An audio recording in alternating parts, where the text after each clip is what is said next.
Hello to you, Onur. So what's the reason for this new law? Hello.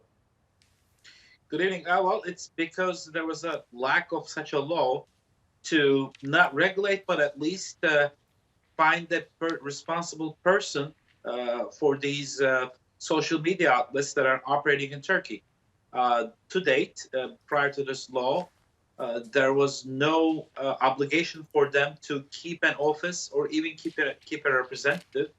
There was no obligation for them to reply to any of the legal matters regarding their platforms, nor was there any law that actually required them to pay taxes. So we could call this Turkey's first, introductory law into to keep some kind of a order in the social media outlets operating in Turkey. And what do you make of the reaction to this law from the international media? Well, been talking to a couple of international media outlets today. The main response was that there was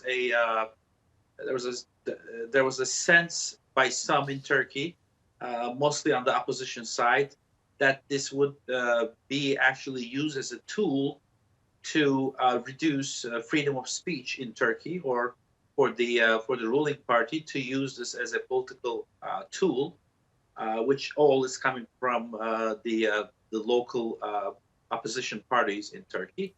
However, what everybody misses to see the point, and there's actually a very light criticism from within the opposition as well, is that the law itself does seem to be in plain text. It's not it doesn't have too many amendments. It's not a too long of a article. The law itself doesn't seem to cater to any concerns of freedom of speech. But that being said, I guess the main concern by some in Turkey is that the application of the law could be used in such a manner. But that's, again, nothing to do with the law. It's just fortune telling on some part. And social media is very popular in Turkey. How will people there react to this? Will it change the way they use it?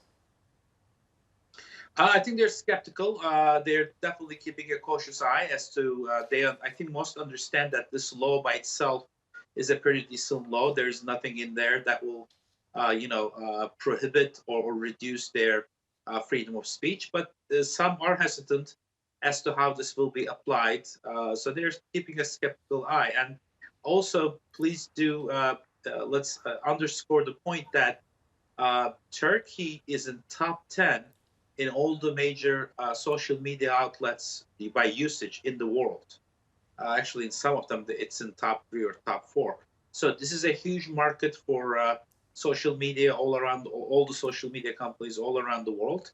And Turks, in general, do like using their social media. So yes, do some have skeptical eyes as to how this will be applied?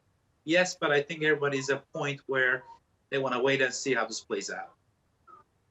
Okay, Onur Erim, thanks very much for your analysis today.